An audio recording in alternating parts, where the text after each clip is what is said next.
Hello, everybody. How are you doing today? I hope that you're having a very good day. And I must say that I'm having a very good day too. Thank you very much for tuning in to me again. I really do appreciate it.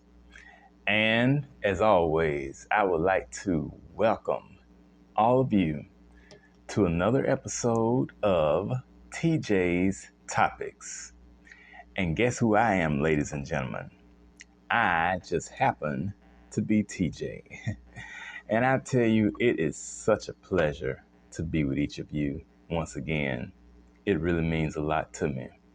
Just to be able to come into your presence on any given occasion, I find such great joy and excitement in being able to come before you on a weekly basis.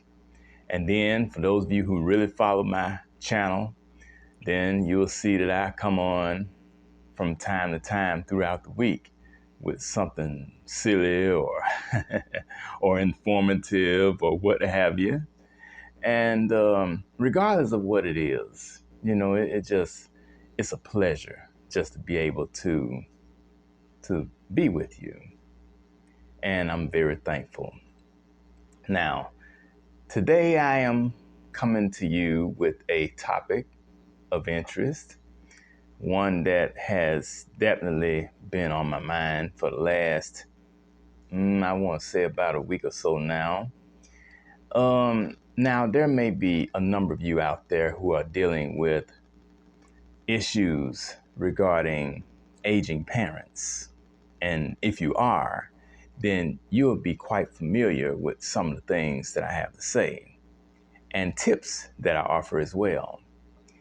And even if your parents have passed on, you can look back and think about all of what you encountered when you were dealing with your parents. If they were ill, dealing with some type of sickness or disease, or if they were unable to get around at one point, whatever the case may have been, I'm sure that you recall those circumstances. And so I just want to come on here for a few minutes to try to, talk to you, and I want you to feel free to talk back to me as well and tell me what your thoughts are as we get into today's topic, which is dealing with aging parents.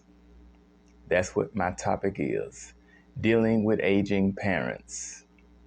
And me being in my mid 40s, I'm 44 years old. I'll be 45 in November. And my parents are a lot older than I am, of course. As I look back over the last, I will say maybe about at least 20 years, or 30 years perhaps, I can truly say that there are a few changes that I have seen in their condition. Not necessarily from a physical standpoint, at least not entirely as of yet, but let's just say that there are a few noticeable changes. And I guess that goes with, you know, life. I mean, because time does bring about a change in all of us. And so it's just a part of life. Well, I'm sure that all of you have probably been faced with those challenges as well, um, when it comes to dealing with your parents, or and maybe not just parents, but perhaps grandparents. I definitely noticed a lot of changes in my grandmother before she passed, and my birth father. I noticed a lot of changes in him before he went on. And then I had other relatives as well. I had an older cousin who went through a number of changes in his health and his mentality and everything. You know, time has a way of bringing about a lot of changes in people, places, and things. But today we want to focus on people. And even if they're not your parents, they may be neighbors or perhaps coworkers, friends, whoever they are, perhaps school teachers that you had in the past. And you remember how vibrant they were when they were younger. You remember, how they used to be just getting down. I mean, it was all over the place. But as time went on, you noticed how things changed in their behavior and the way they spoke. They may have became more agitated and irritable to a certain extent. And that can be hard to deal with sometimes. Watching the decline of someone we love, it can be very challenging and it can be devastating at the same time. But we just have to try to deal with it the best way we can and be mindful of their situation and, hope that whatever it is that we can do in order to help them through this season in their life, that we can do it and that they will appreciate the help that we try to give, because we don't know how it feels to be going through what they're going through. All we can do is empathize with them. And so that's what I want to talk about for a few moments: dealing with aging parents. Now, there are a number of ways that we can deal with aging parents, and of course, one way is to empathize with them, show love and compassion, demonstrate a sense of patience, which can oftentimes prove to be extremely difficult, especially when they start to uh, show these angry moments. When they start like cussing you out over little petty stuff, or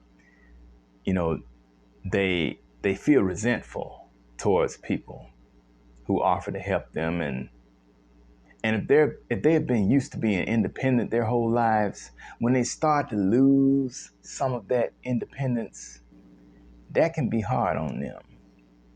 But we still want to try to be there for them and help them if we can. Sometimes you might be taken aback by your parents, their frustration, their moody behavior, or their neediness. In fact, sometimes they may be absolutely unpleasant to be around.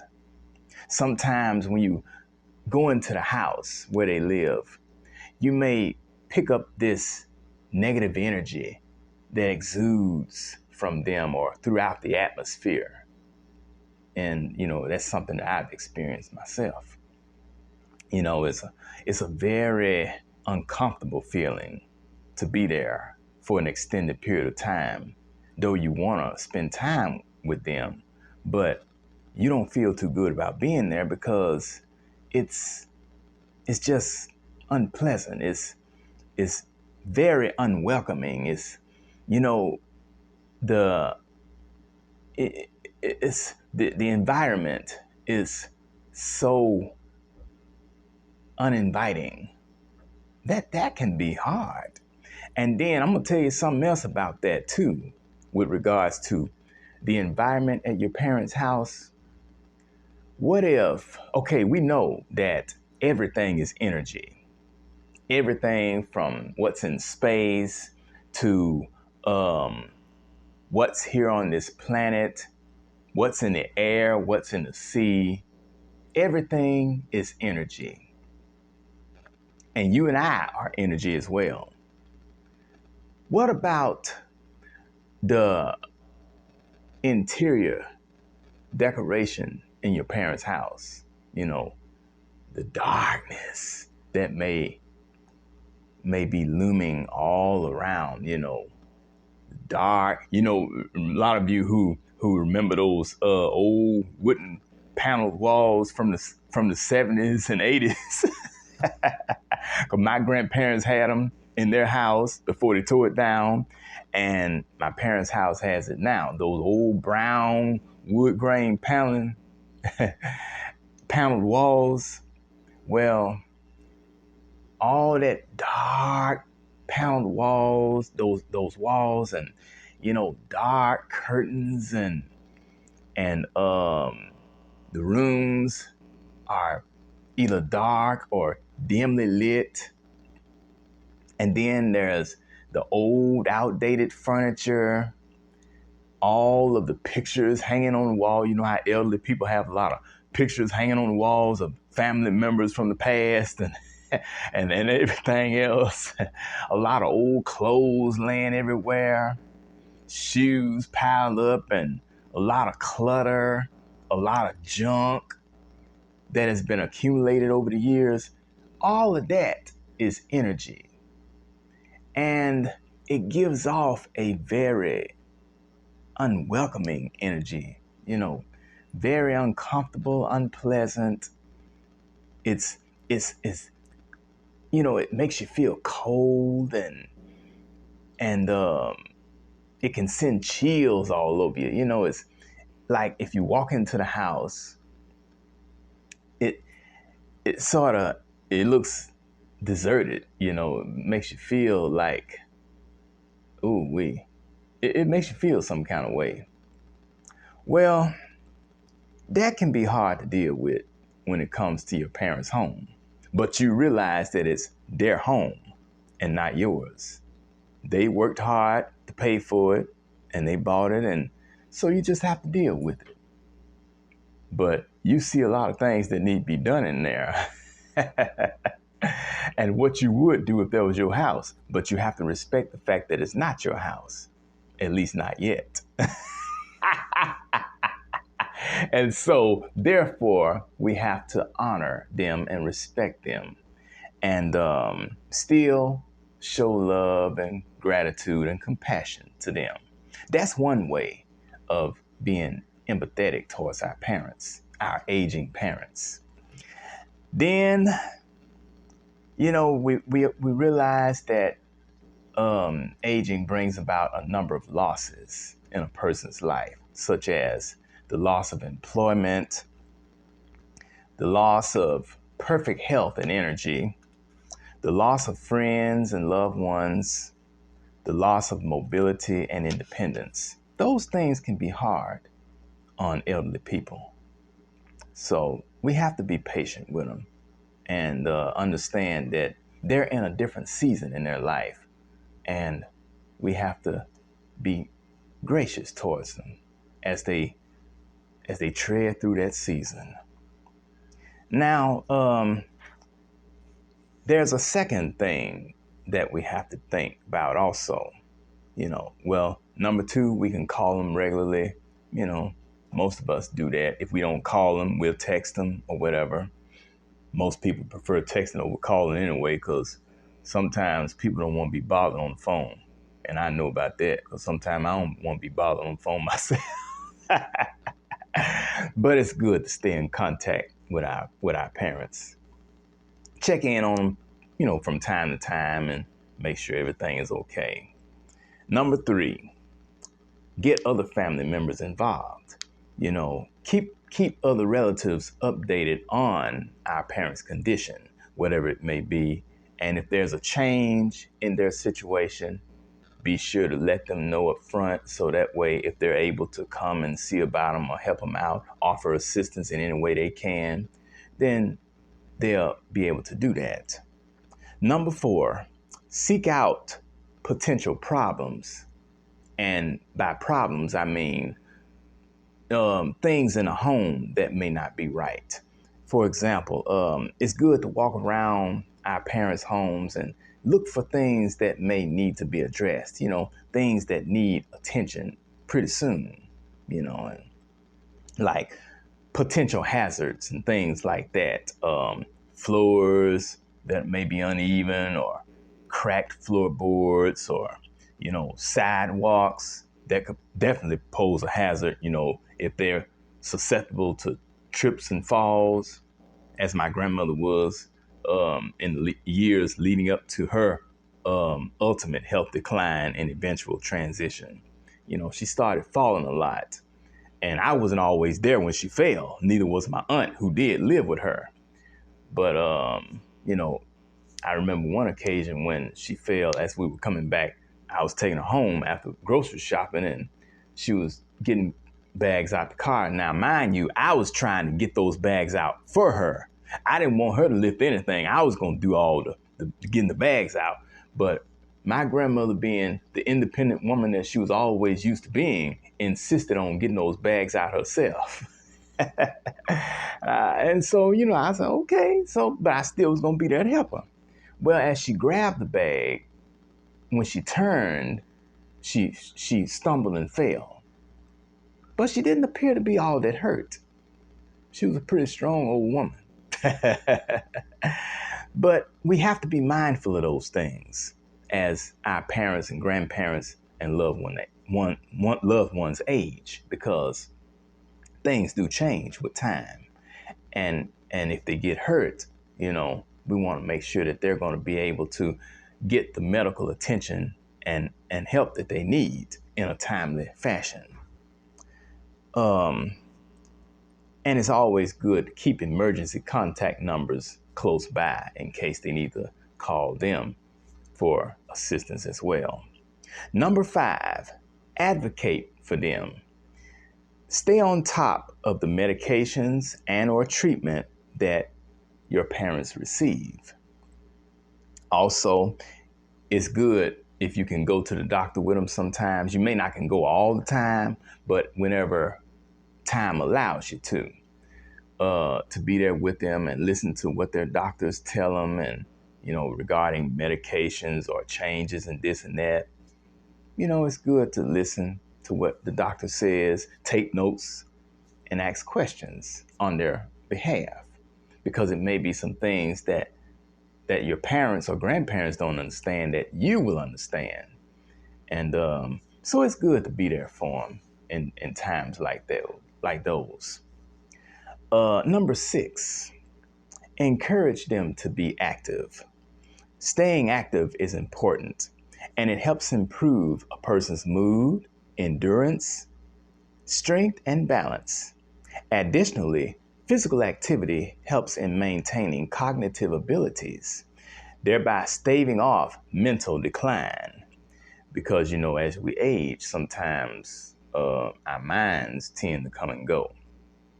But if we're exercising, whatever exercise that we enjoy the most, it's just about being active, staying mobile, keep going. And see, that's where a lot of people mess up when they become older, and they retire. They're no longer active, they're just sitting down all the time at home, watching TV, on the couch or in the chair. But no, that's not a good way to be in retirement, or that's not a good way to be, period. No matter what stage of life you're in, our bodies were made to move. And so that's why it's very good to be active. It's good to go to the gym and exercise and work out, be around people and stuff, find hobbies to participate in, encourage them to do those things. And that way they won't feel lonely, because loneliness is not good for anyone, regardless of age. And number 7, help them downsize without being bossy. Sometimes parents, as they get older, they do want to move out of this great big house that they bought when they were younger and raised their families in, and move into a place that's smaller and a lot easier to maintain, such as maybe a 2-bedroom house or an apartment or something like that, a retirement facility. They want to downsize, and because they've gotten to the point where they're no longer able to keep up all of that big house that they once had. But, they have a lot of junk, as I said earlier, a lot of clutter that they've accumulated over their lifetime. And most of the time, they don't want to give up those things because they have sentimental value to them. Well, sometimes it's good to encourage them to let go of certain things because they don't need it. Those things have served their purpose in their lives. And the season for a lot of those things may have ran their course anyway, but most times older people don't see that because they feel like to let go of certain things is to let go of the memories and the people to whom those things were attached. And that may not feel too good to them. But we have to learn how to let go of things sometimes because eventually, if we don't let go of it somewhere down the road, it may let go of us. And finally, number 8, help them create a memory book. It can be in the form of a scrapbook or a photo album or something detailing very important moments in their lives from, getting married to having babies, different jobs and careers, friends and neighbors, class reunions, when they went to school or went to college or what have you.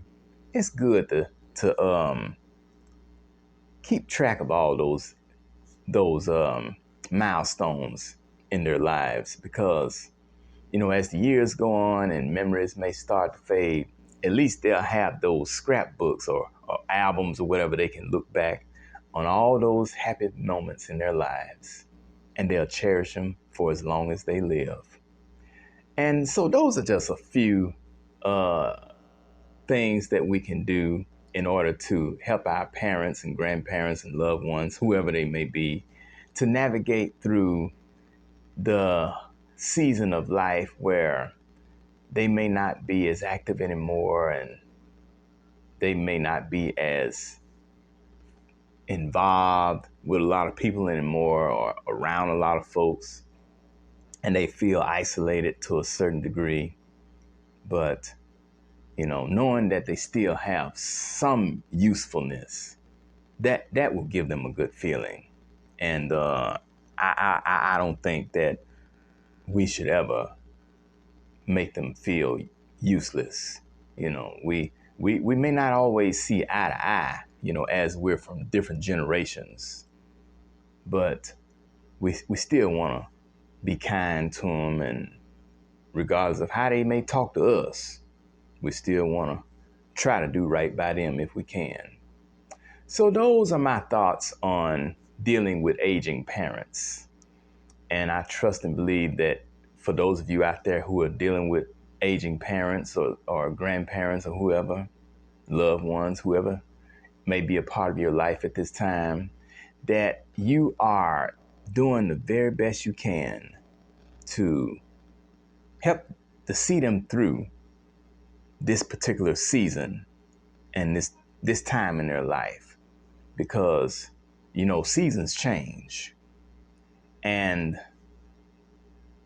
my personal philosophy is when a season in your life has ran its course, there is no need to try to stretch it out any further. So we just want to do the best we can to be there for our loved ones, if at all possible. So that's all I have to say on that. And feel free to chime in and also share with whoever you wish. And I would greatly appreciate it. Thank you so much for tuning in to this edition of TJ's Topics. And I tell you, it really means a lot to me to be able to come before you at any time to share with you. And I want you to feel free to share with me as well. And we will talk and grow together. This is Taryn Jerome Harris, reminding you that every round goes higher and higher. And may you have a very good day and a good week. And I'll talk to you later. Bye bye.